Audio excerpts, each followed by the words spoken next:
What if everything you think of as um, your personality, your anxieties, your deepest ambitions, and even like your sudden spikes of stress, what if none of that is actually generated in isolation inside your own brain? Right. It's this huge question. Because we are so completely conditioned to think of human consciousness as a biological computer. Right. Like you have your hardware, which is the gray matter sitting in your skull, and your software, which is your thoughts, your memories. Yeah, your experience is right. It's a very clean, sealed off metaphor. Exactly. It implies that your mind is this vault safely locked away behind bone. But what if that is fundamentally wrong? I mean, what if your brain is not a hard drive at all, but a highly sensitive electromagnetic antenna? An antenna that is being, well, continuously shaped and retuned. Right. Physically altered by every single social interaction you have, every institution you navigate, and every trauma that you, or even, your ancestors have ever survived. It is a radical, almost disorienting shift in perspective. You go from being this independent operating system to being just a single node in a massive, vibrating web of biological and social frequencies. Yeah, and it changes how you understand literally everything. It really does, from a passing conversation with a stranger to the architecture of global institutions. And that shift is exactly what we are unpacking in today's deep dive. We have a truly massive stack of sources today that bridges disciplines most people assume shouldn't even be in the same room. Oh, absolutely. We are delving into the works of Alain-Henri Regis-Imbert, specifically two phenomenal texts called Le Prise d'Odyssée and Cosmos Singulier. Right. But we are cross-referencing his philosophical and neuroanthropological frameworks with something incredibly raw, which is an intense legal filing submitted to the European Court of Human Rights, the CEDH. And we're backing all of this up with some incredibly dense biophysical and neurobiological treatises. It's a fascinating collision of materials. Yeah. You have phenomenology, hard quantum biophysics, sociology, and rigorous legal documentation, all zeroing in on the exact same target: the invisible structures that govern our biological and collective lives. Right. And our mission today is to basically map this out. We want to explore how our nervous systems are molded by 9 distinct forms of social links. We'll look at what a reflexive civilization actually is and unpack these 5 fascinating figures of cognitive expansion. Plus the systemic failures. Yes, we are going to break down the 10 absolute scandals of systemic failure documented in these texts and then extract 20 crucial lessons you need to retain from this monumental body of work. But before we get into the architecture of all this, we need to set some ground rules because this material is heavy. It is heavy, and I want to establish a very clear parameter for our discussion today, right off the bat. Go for it. The sources we are looking at, particularly the legal filings, they contain deeply intense personal testimonies and formal allegations of human rights violations against state institutions, specifically regarding a period of detention in the Republic of Serbia. Right. Our goal today is to impartially analyze the content of these documents as an epistemological and, well, a neuroanthropological study. We are looking at the mechanics of the arguments and the science they reference to understand human consciousness. We are not acting as a legal tribunal. No, not at all. And we are not taking any political sides, left, right, or center. We are simply conveying the ideas, the frameworks, and the profound questions contained in the original source material.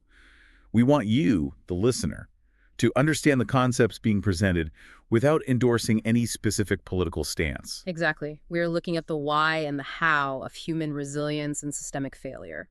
So to understand how a civilization or an institution can break a human being, we first have to understand how a human being is actually built. Right.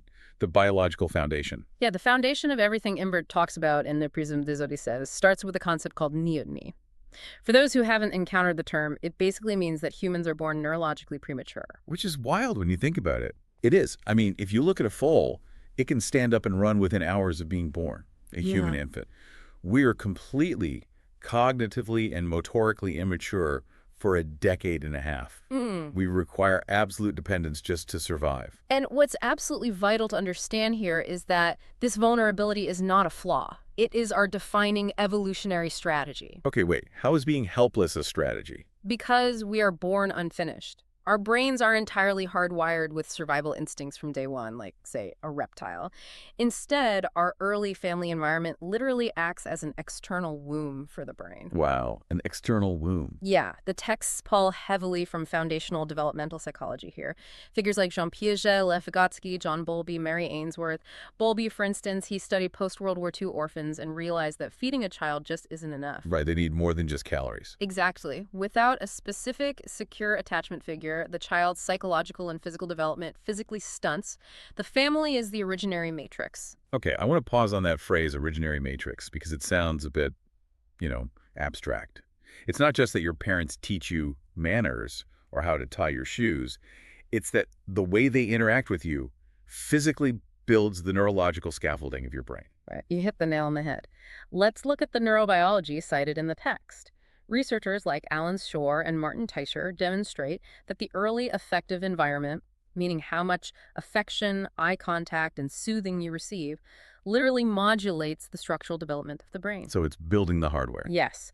Secure attachment experiences positively shape the prefrontal circuits. That's the area of your brain right behind your forehead, responsible for emotional regulation, complex decision-making, empathy. At the same time, this early environment calibrates your hypothalamic pituitary adrenal axis. The HPA axis. The HPA axis. Let's break that down for the listener, because the HPA axis comes up constantly in these sources. What exactly is it doing? Think of the HPA axis as your body's central alarm system. The hypothalamus in your brain perceives a threat, sends a chemical message to the pituitary gland, which then signals the adrenal glands sitting on top of your kidneys to just flood your body with cortisol and adrenaline. The fight or flight juice. Exactly. Your heart races, your pupils dilate, your digestion just stops. You are ready to fight or run. So if you have a secure, responsive environment as a baby, like when you cry, someone holds you, your HPA axis learns to chill out. Right. It learns that threats are temporary and help is available. It sets a baseline of trust. Precisely. It learns how to turn the alarm off. But if that early environment is unstable, unpredictable, or abusive, your HPA axis becomes hyperreactive. The alarm is constantly blaring and the off switch gets rusty. So you're just stuck in that high alert state. Yeah, and biologically, this is actually highly adaptive. If you are growing up in a high-threat environment, you need to be hyper-vigilant to survive a dangerous home. Right, you have to be reading the room constantly. But the problem occurs when you carry that hyper-reactive stress system into a normal adult environment. Suddenly, a mildly critical email from your boss triggers the exact same biological panic as a physical attack. Wow. It becomes the structural foundation for chronic anxiety, depression, and severe somatic disorders. And here's where the science takes a turn into the almost unbelievable. Because it's not just about your childhood. The sources delve deeply into transgenerational epigenetics. This is fascinating stuff. It really is. Yeah. It's the idea that trauma doesn't just affect the survivor. It physically alters the biology of their descendants.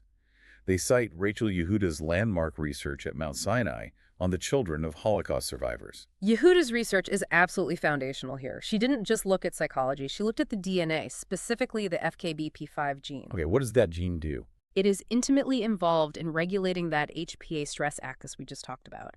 It helps control how effectively the body can clear cortisol. Yehuda found that the children and grandchildren of Holocaust survivors had specific epigenetic modifications. Basically, chemical tags called methylation marks attached to this gene. Wait, so the trauma of the Holocaust had literally changed the way the next generation's DNA expressed itself? Yes. The DNA sequence itself didn't mutate, but the instructions on how to read it did. It's like having the exact same piano, but a completely different sheet of music. That is a great analogy. The survivors' bodies adapted to unimaginable stress by altering how they process cortisol, and they passed that altered blueprint down. The text also parallels this with the Great Irish Famine of the 1840s, where 1 million people died and millions more were displaced. Right. That collective societal trauma physically modified the metabolic and stress biology of the Irish diaspora for generations. The takeaway is profound, Trauma is not just a psychological memory stored in your mind. It is a biological inheritance stored in your cells. I have to push back on this a little bit, though, because it borders on determinism. Okay, how so? Well, if the human brain is just this highly moldable piece of clay that is continually fired and refired in the kiln of social interaction, and if we are inheriting the biological stress of our great-grandparents, Where does our core self actually exist? Hmm. Are we just a compilation of other people's traumas and stress responses? It feels like we have absolutely no agency. That is the exact philosophical tension the sources wrestle with, and it's a brilliant question. The answer Imber proposes is that yourself isn't a static object hiding inside the clay. Yourself is the process of adaptation. The process itself. Yes, your current capacity for trust, your immediate physiological response to a loud noise in the room right now, these are indeed biological echoes. But the key to this whole framework is that plasticity is double-edged. Because you are moldable, you are deeply vulnerable. But because you are moldable, you are not a finished product. So you can change it. Exactly. You can heal. The structure can be deliberately reorganized. Which brings us to the core mapping of how we reorganize that structure throughout our lives.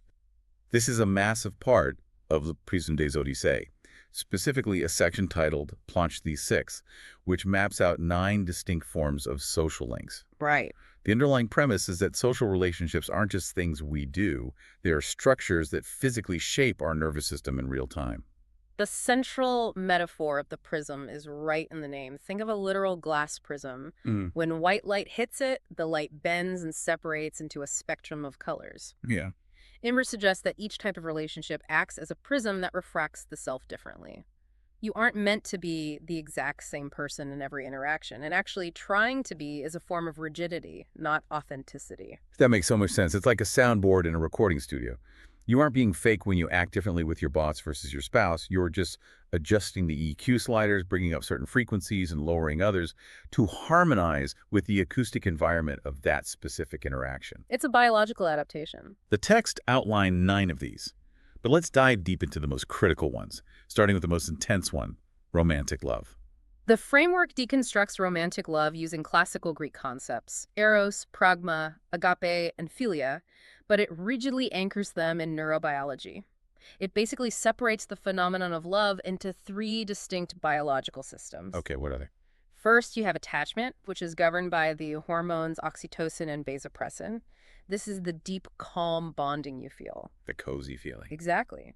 Second, you have attraction, which is driven by dopamine and noradrenaline. This is the obsessive, reward-seeking, high-energy state of a new crush. The butterflies. The butterflies, yeah. And third, you have desire, or lust, which is fueled primarily by testosterone and estrogen. And the text points out that these systems can, and often do, operate completely independently of one another, which explains so much human drama. Oh, absolutely. I mean, you can have intense desire for someone without any attachment whatsoever, or you can have deep oxytocin-driven attachment to a partner, but the dopamine-driven attraction has completely faded. Yes. And when you factor in the originary matrix we discussed earlier, it gets really complicated. For someone who had an unstable early childhood, those neurochemicals get crossed. Oxytocin, the bonding hormone, gets wired alongside cortisol in fear. Oh, wow. So bonding feels dangerous. Intimacy becomes something the body desperately craves, but simultaneously interprets as a lethal threat. That is such a crucial way to look at relationships. It's not just, hey, we have communication issues. It's, wow, our nervous systems are broadcasting conflicting chemical signals. Exactly. Let's look at the second link, which is friendship. The texts highlight a fascinating philosophical tension here between availability versus reciprocity. Okay, break that down for me. Well, this is a profound distinction. We often think a good friend is someone who is always there for us, always available. But the text argues that a relationship based solely on one person taking and the other being indiscriminately available isn't true friendship. It's a disguised utility. It's parasitic. It is parasitic. In the framework of the prism, true friendship is described as an egregore for two. An egregore.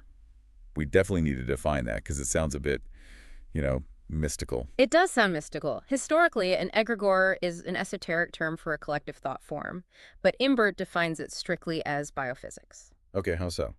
In the context of friendship, an egregore for two is a stable relational configuration where both people's nervous systems co-regulate so effectively that a third shared state of consciousness emerges. So the sum is greater than the parts. Exactly. You literally become more yourself, more capable, and more relaxed in their presence than you are alone. That is beautiful. And that transitions us to the unchosen link, which is the biological family. You don't pick them, but the attachment patterns formed here become the baseline filter for every other link you form in your life. The default setting. Yeah, the default setting of your relational antenna. If your family was a place of high anxiety, Your antenna is calibrated to constantly scan for betrayal in your friendships and romances. Which is why the text moves next to authority. How do we relate to power? The framework states that a truly sovereign operator, meaning someone who has agency over their own mind, evaluates authority based on real legitimacy and the alignment of intentions. It is neither a default state of blind submission, nor is it a default state of rebellious defiance. Right, because reflexive rebellion is just the flip side of obedience. You are still letting the authority figure dictate your actions, just in reverse. Exactly. True sovereignty is looking at a boss or a government and doing a conscious calculation of their competence and moral alignment. Now, to understand how all these links, love, friendship, family, authority, actually function biologically, the text introduces what it calls a grammaire transversale, a cross-cutting grammar of human interaction. And the absolute cornerstone of this grammar is the concept of co-regulation. This draws heavily on the work of Stephen Porges and his polyvagal theory. Porges proved that our autonomic nervous systems are not closed loops. We are open systems. Yes. Any close social contact physically regulates or dysregulates your internal biology. Your heart rate, your breathing rhythm, your digestion, your immune response, they are all biologically tethered to the microexpressions, the vocal tones, and the pheromones of the people around you. Wait, so the EQ sliders we talked about earlier? Co-regulation is the mechanism doing the adjusting. Think about that in your own life. Think about walking into a room where two people were just arguing. They aren't saying a word. But the second you step in, your chest tightens. You are picking up on the biological frequency of their dysregulation. Absolutely. And the flip side is true.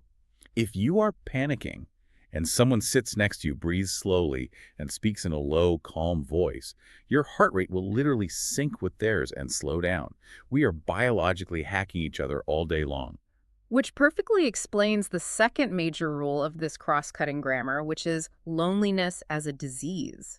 The texts cite alarming epidemiological data, specifically from researchers like Julianne Holt-Lenstad, showing that chronic loneliness isn't just an emotional state of sadness. It's physical. It is a biological risk factor comparable to obesity or smoking 15 cigarettes a day. How does feeling lonely equate to smoking? What is the biological mechanism there? It comes back to evolutionary biology again. Your nervous system expects to be part of a tribe. It relies on the tribe for co-regulation and physical safety. If that tribe is missing, the brain interprets that isolation not as sadness, but as a state of life-threatening danger. You are a primate alone in the jungle. Exactly. And to prepare for an imminent attack, the brain pumps out cortisol and alters the immune system, triggering widespread systemic inflammation. Chronic loneliness is literally a state of biophysical emergency, and that prolonged inflammation degrades your cardiovascular system and accelerates cellular aging. It is terrifying when you consider the current epidemic of isolation in modern society. We are dealing with a public health crisis that is entirely rooted in the architecture of our social links. We really are. So we've established how deeply wired we are to each other on a micro individual level. Now we need to zoom out to the macro level. We are stepping into the concept of the civilization reflexive, a reflexive civilization. We know what a reflexive human is, someone who thinks about their own thoughts. But what happens when an entire civilization becomes aware of its own cognitive architecture? This is where the texts make a brilliant pivot from psychology to neuroanthropology. Imbert outlines how a civilization goes through evolutionary stages. You start with survival, basic agriculture and defense, then organization, laws and trade, then memory, written history, then knowledge, the scientific method. Okay, so a progression. Yes. But the rarest, most fragile stage is autocomprehension, or reflexivity. It's the moment a society stops just telling itself myths and starts analyzing why it needs to tell those myths to survive. It's when a society looks in the mirror. And to do this, a society builds what the text calls collective mirrors. These are institutions that function exactly like society's prefrontal cortex. Right. The text identifies 4 primary mirrors. First, you have archives. This is the mirror of memory. What a society chooses to preserve and what it chooses to throw away tells us exactly what it values. Second, sciences. This is the mirror of verification. It's how we separate objective reality from superstition. Third, arts and mythologies. This is the mirror of the collective unconscious.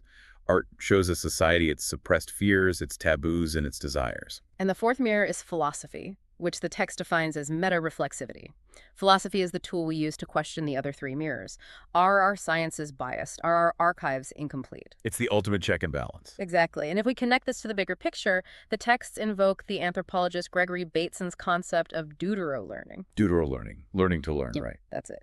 A reflexive civilization enters a continuous conscious feedback loop. The current state of the civilization generates new knowledge. That knowledge leads to a transformation in how people live. That transformation creates a new environment, which requires new knowledge, which builds a new civilizational state. The society is constantly rewriting its own operating system based on real-time feedback. Precisely. But wait, I have to play devil's advocate here. Can we overthink ourselves into oblivion?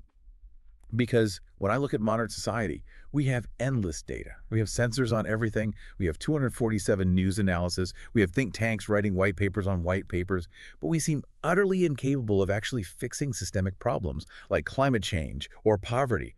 Don't we just freeze up? You've hit on the exact danger the texts warn about. They call it the abyss of reflexivity, or metacognitive rumination. Metacognitive rumination. Yes.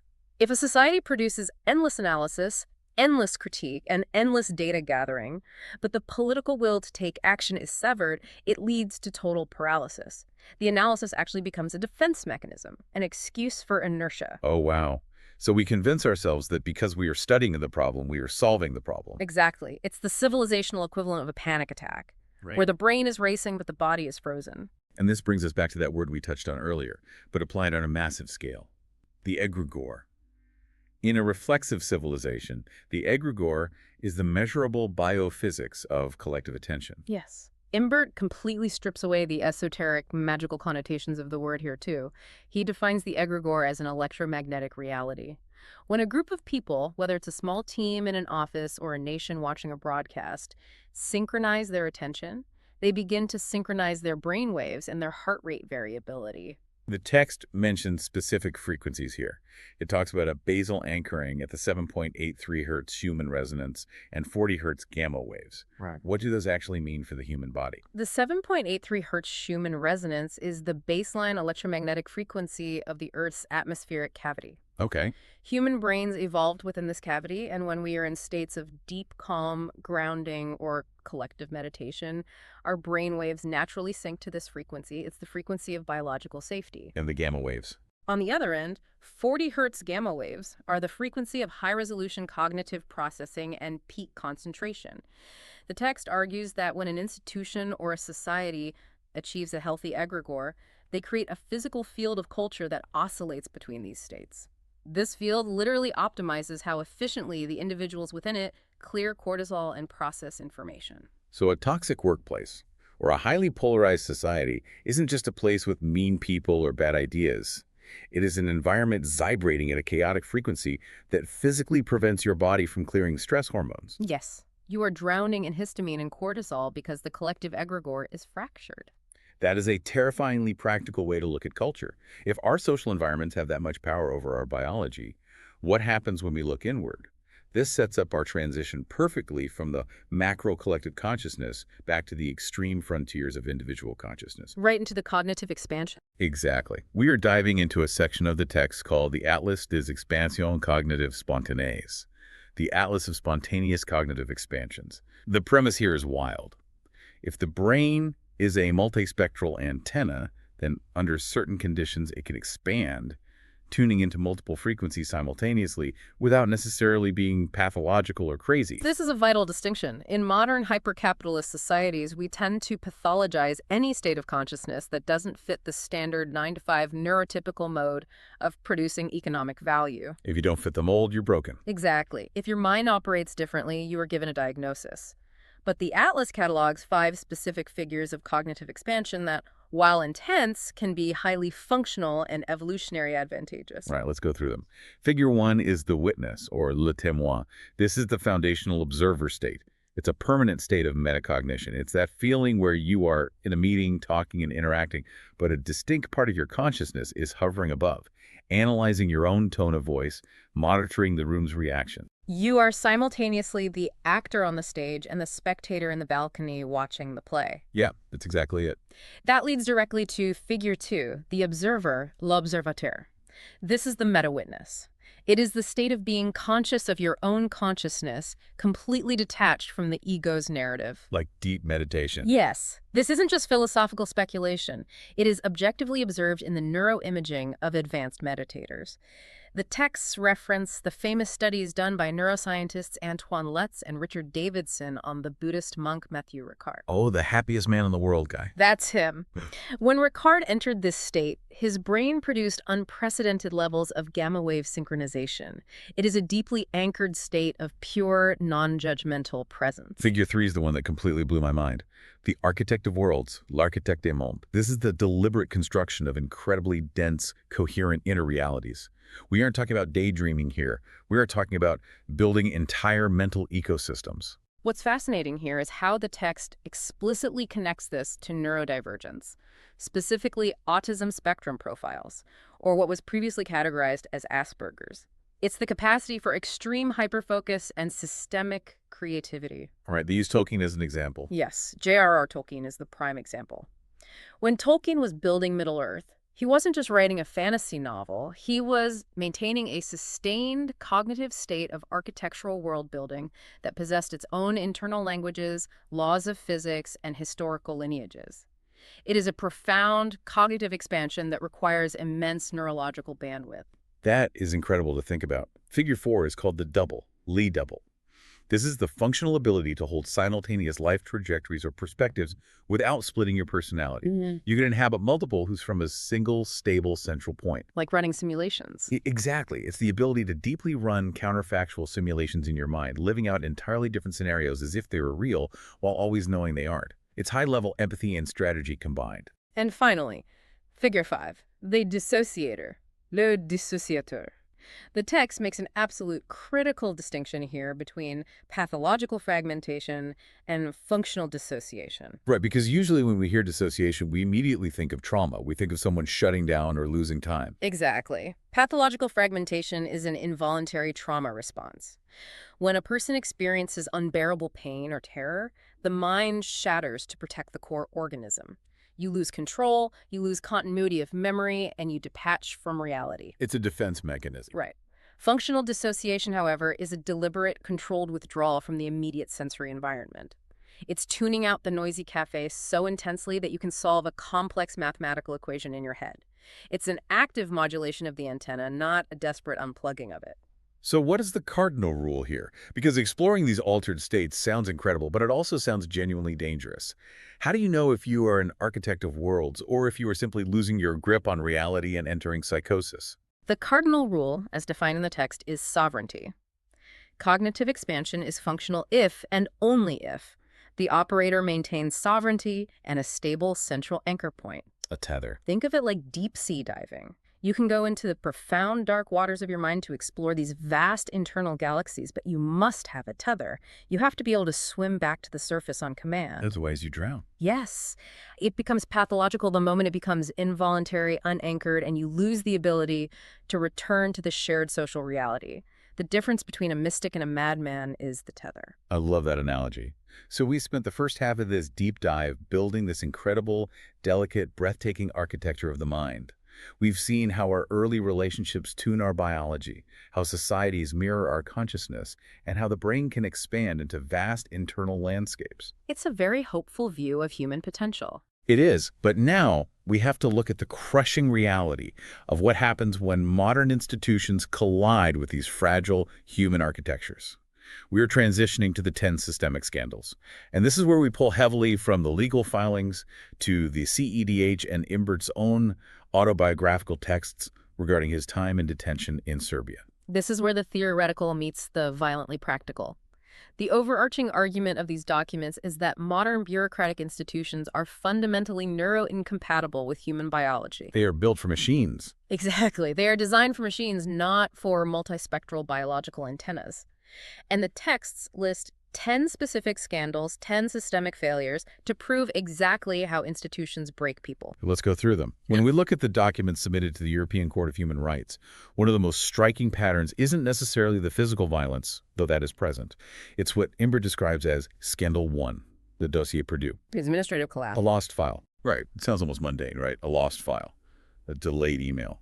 But the text describes the cold, silent violence of administrative disappearance. It is a profound psychological assault. When a bureaucracy loses your file or repeatedly ignores your formal letters, it acts as a symbolic death. For a vulnerable person, perhaps someone seeking asylum or medical care, or in this case a detainee, having to constantly, frantically prove that they exist to a faceless machine exhausts their neurophysiology. The HPA axis goes into overdrive. Permanent overdrive. It's not destruction by force, it's destruction by sheer exhaustion. The institution erases the individual by simply refusing to perceive them. Scandal 2 moves into the visceral physical realm, the biological cost of detention. The CEDH filings meticulously detail the material degradation in the Serbian detention center. We were talking about severe infestations of bed bugs. Yes, and the text doesn't just note this as an inconvenience. Exactly. It frames it biologically. It causes permanent physical scars, yes, but more importantly, it induces chronic, unyielding sleep deprivation. From a legal standpoint, the argument submitted is that this constitutes a clear violation of Article 3 of the European Convention on Human Rights, which prohibits inhuman or degrading treatment. But from the neuroanthropological perspective we've been building, it is a targeted assault on the organism's capacity to regenerate. Because if you can't sleep, If you cannot enter deep sleep, your brain cannot clear metabolic waste, and your emotional regulation completely collapses. The environment is actively dismantling the biological self. Scandal 3 compounds this nightmare: medical coercion and negligence. The documents allege the administration of powerful psychotropics, specifically drugs like Rivotril and Larbactol, without informed consent or clear explanation. And simultaneously, the institution withheld the individual's own medical files from them. This is where the concept of sovereignty we just discussed is completely violated. When a state institution chemically alters a traumatized brain without consent, they are violating the most intimate biological boundary a human being possesses. It's the ultimate loss of agency. It is the ultimate form of systemic dysregulation. They are forcing the antenna to receive a chemical frequency against its will, while blinding the individual to their own medical reality. Which leads directly to Scandal 4, institutional violence and complicity. Yeah. The filings document exposure to physical violence from both inmates and identified guards. But the true scandal, the systemic failure, is the institutional indifference. The silence. Yeah. There were written, formal warnings submitted about the lack of safety, and they were completely ignored. The scandal is the systemic failure to protect a body in its custody. It's the egregore of violence being implicitly sanctioned by silence. And if you try to fight that silence, you hit Scandal 5, the illusion of justice, or the appearance de recours. On paper, the Serbian rulebook on enforcement of detention has beautiful, comprehensive rules ensuring safety, hygiene, and a process for complaints. But in reality, Practically, the texts argue, the internal legal remedies were entirely ineffective, letters disappeared, complaints went entirely unanswered by the oversight judges. the legal framework here is Article 13 of the Convention, the right to an effective remedy. Having a complaint box is absolutely meaningless if the bottom of the box feeds directly into a shredder. Exactly. The illusion of a remedy is almost more psychologically damaging than having no remedy at all, because it provides false hope that constantly drains the individual's energy to pursue. The institution's primary biological imperative is to protect itself, not the individual. Absolutely. Now, Scandal 6 zooms out from the prison environment to a profound societal flaw that affects schools, hospitals, and workplaces: the criminalization of neurodivergence. The texts highlight how institutions inherently misinterpret neurological vulnerability. Let's give a concrete example of this for the listener. Imagine an autistic individual in a highly chaotic, loud environment. They experience sensory hyperstimulation and go into a state of functional dissociation. Or perhaps they have a visible meltdown because their nervous system is totally overloaded. A biological reaction. Yes. But the institution, whether it's a teacher, a nurse, or a guard, views this through the lens of compliance. They see it as a behavioral fault, a security risk, or a refusal to cooperate, and they punish it. The scandal is treating a biological reality as a moral failing. Scandal 7 introduces a brilliant, highly technical term, the sectoral entropy of healthcare. We hear about doctor, nurse, and social worker burnout constantly. We frame it as psychological fatigue. But the text argues this is a thermodynamic and metabolic collapse. It's what they call a histamine flood, caused by mismanaged electromagnetic currents in the workplace. Think back to the egregore and co-regulation. If you put a nurse in an environment where the systemic frequency is constant panic, lack of resources, and administrative collapse, their nervous system tries to co-regulate with that chaos. And it fails. It fails. The clinical egregore collapses. The staff physically absorbs the atmospheric friction. Their immune systems respond by releasing histamines, triggering inflammation, fatigue, and brain fog. Burnout isn't a weakness of character. It is a biophysical injury caused by an entropic environment. Scandal 8 takes this concept directly to the educational sector, the price of academic excellence. Drawing from comparative education sources, the text points out a terrifying paradox.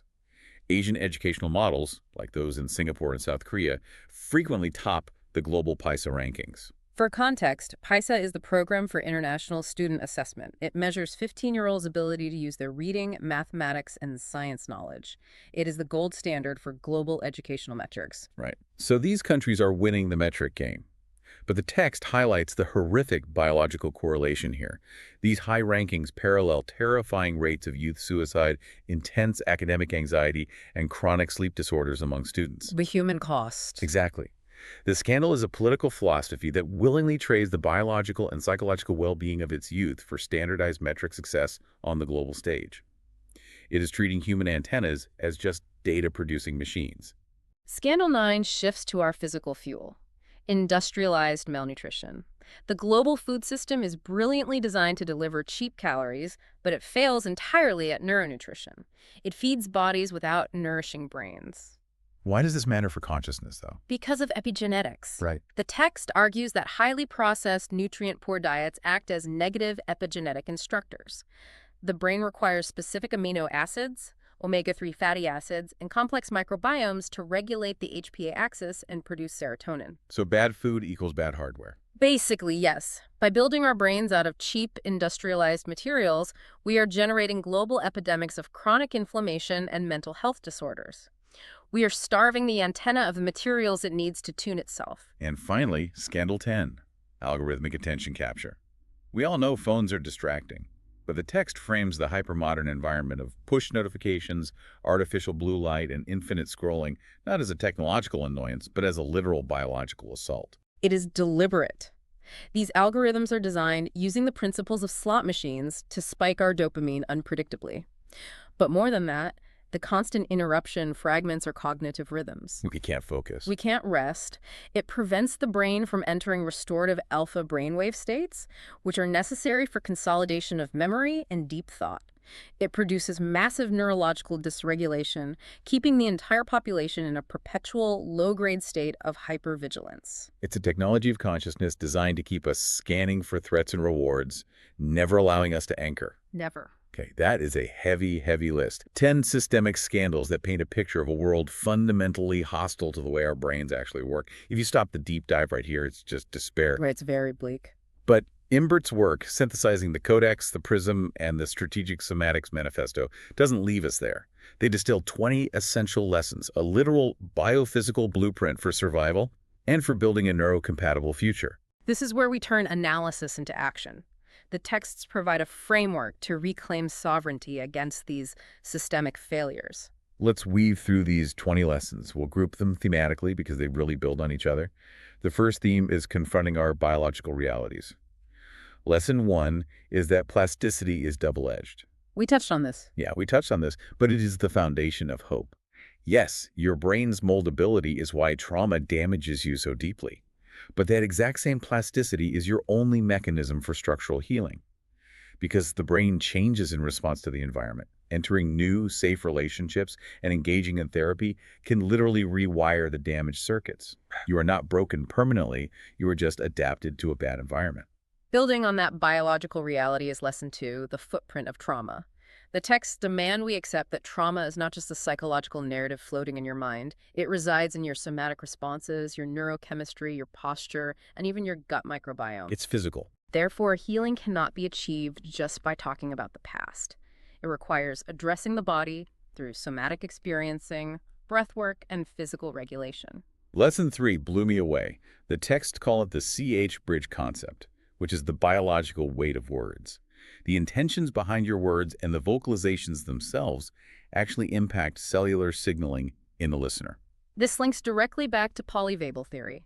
When you speak calmly, using melodic intonation, you are physically stimulating the listener's vagus nerve, which increases their vagal tone, their ability to clear stress. So words are medicine. Your words are literally dispensing biological medicine, or if used aggressively, biological poison. Moving to the second theme, systemic fixes.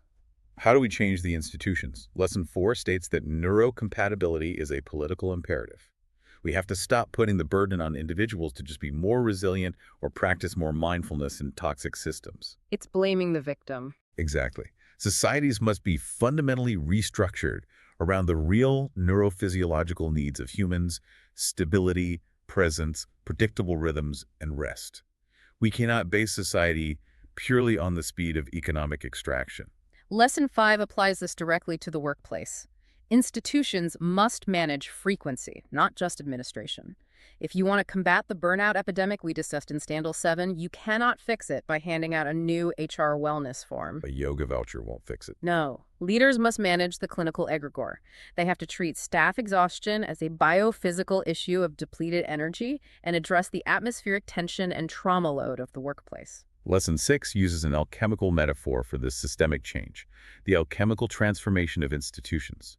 Before an institution can heal, it must go through nigredo, the blackening or the dissolution phase. They have to hit rock bottom. An organization has to honestly admit it is broken and sit in the mess of its failure. Only after acknowledging the rot can it restructure into rubido, the red phase of presence, action, and healing. You can't put a fresh coat of paint on a crumbling foundation. The next cluster of lessons focuses on personal sovereignty. If the institutions are failing, how do you protect yourself? Lesson 7 redefines independence. Sovereignty is relational. Okay, what does that mean?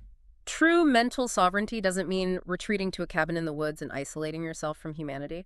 It means consciously, deliberately choosing which frequencies, which people, which environments, which media you tune your antenna into, you curate your co-regulation. Lesson 8 is perhaps the most empowering concept in the entire stack. The brain reconstructs, it doesn't record. Your perception of reality is not a video camera objectively recording the world. It is a predictive simulation generated by your brain based on your current physical state. Which changes everything. It does. If you are exhausted and hungry, the world literally looks more threatening. Therefore, modifying your physiological state through deep breathing, changing the lighting in your room, or just getting sleep literally changes the reality you perceive. You have a control panel. Lesson 9 circles back to the dangers of isolation. Loneliness alters DNA. Isolation isn't a feeling to simply push through. It is a biological trigger that initiates inflammatory responses. Connection is not a luxury. It is biological medicine required for genetic stability. Lesson 10 is deeply personal to Imbert's journey in detention, writing as biological survival. When a bureaucracy tries to erase you, or when you are trapped in an abusive system, the simple act of documenting your trauma, writing down the dates, the facts, the feelings, becomes an act of maintaining your psychological continuity. It's proof you exist. It is a way of proving to yourself that you exist when the world says you don't. Let's move to tactical interventions. Lesson 11 is for practitioners and caregivers. The surprise seizure, or seisie de surprise.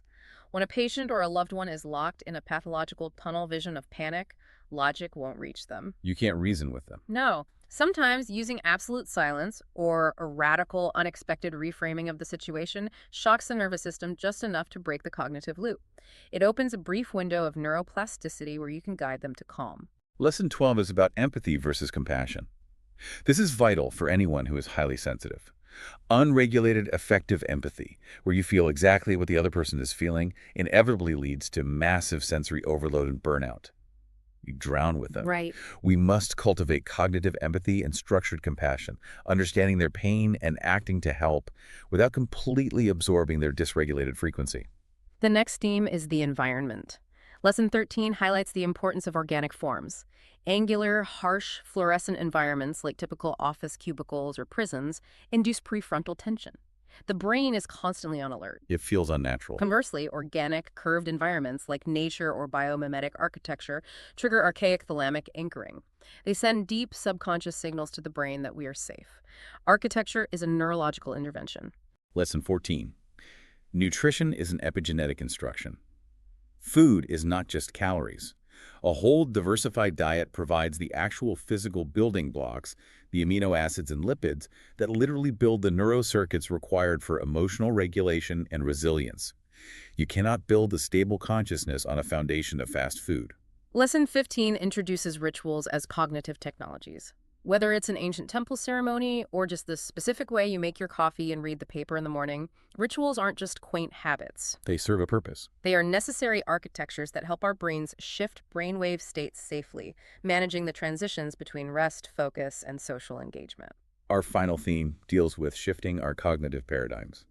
Lesson 16 warns of the danger of sensory silence. When sensory input drops to near zero, like in solitary confinement or extreme isolation, the brain cannot tolerate the void. It is a reality-generating engine. If it receives no signal, it will hallucinate a reality to fill the emptiness. We require input to remain sane. Lesson 17 offers a radical new perspective on neurodivergence.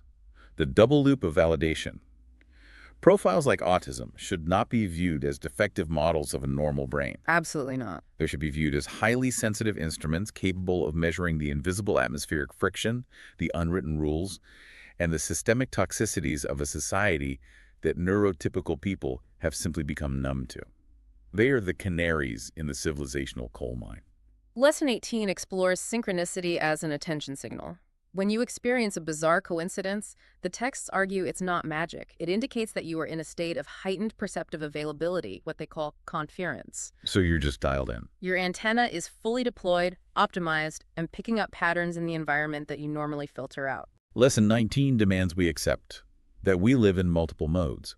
We need to reject the binary of normal versus crazy. Humans possess a bimodal or even multimodal consciousness.